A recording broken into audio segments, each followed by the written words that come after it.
الجنرال محمد سعيد مورغان وشرحان قبشده جاغدا مدحتنimo ee maamulka Puntland 2019 ayaa gaaray magaalada Qardho gobolka Karkaar iyadoo halkaasina si diiran loogu soo dhaweeyay Cali Yuusuf Doolayare ayaa inoo soo diray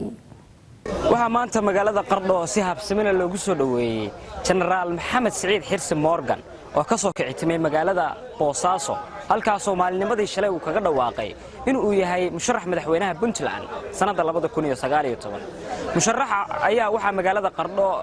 dhanka bari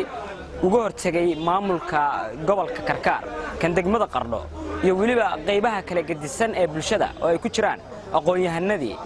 iyo waliba siyaasiyiin reer Puntland General musharax madaxweyne Maxamed Siciid Xirsi Morgan ku soo dhawow Morgan gobolka Karkaar degmada Qardho waa dalkaaga waxaanu heeganahay Morgan oo u darta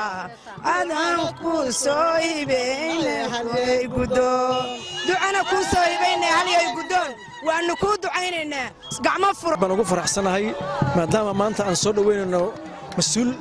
Soomaaliyeed oo haddana u sharaxan maamul goboleedka dawladda Puntland aad baan u soo dhaweynaynaa si diiran baan u soo dhaweynaa gacmo furan baan u soo dhaweynaynaa dalkana waa u baahan yahay waa ninkii dalka iyo dadkaba wax u qaban lahaa weey waxbuu ka soo qabtay halgamaa korbur u soo qaaday waxaan aaminsanahay nolosha hadaan ku jirno dadkina soo gaarsiiyay inuu ka mid yahay waan aaminsanahay marka waxaan leenahay soo dhawow madaxweyne magaalada Qardho waxay soo dhaweysay General Maxamed Siciid Xirsi Morgan oo musharaxa madaxweynaha 2019 ah waxaan loo soo dhaweeyay si aad iyo aad u weyn oo mug leh waana sida laga garan karo magaalada Qardho cid ay doonayso sidaas ay u soo dhaweysaa marka aad iyo aad baan ugu faraxsanahay maatikiisa dadweynihii looma kala harin ilaahay idankiis waxaan rajaynaynaa cid khayr qabta inuu ummadan hoggaankeeda ugu dhiibo baan ilaahay ka baryeynaa cidii ummadan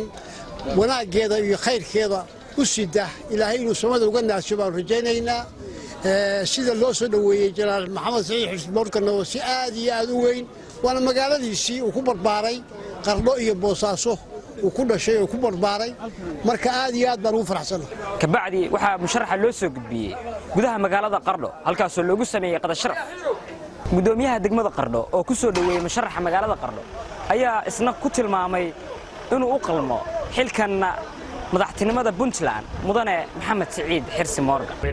waxaan leenahay musharax madaxweyne ku soo dhawow magaalada Qardho oo ah magaaladii ku dhalatay magaaladaadina ahayd kuna soo barbaarday waxaan leenahay ku soo dhawow dadka reer Qardhoodna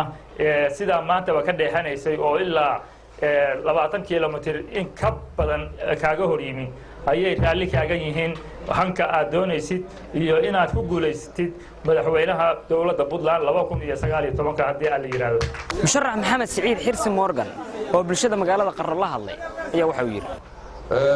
mar haddaan maanta magaaladii aan ku dhashay aan imid sidii la ogaana la igu soo dhaweeyay aad iyo aad baan si gaar ah idinkaga mahadcelinayaa waxaana isleeyahay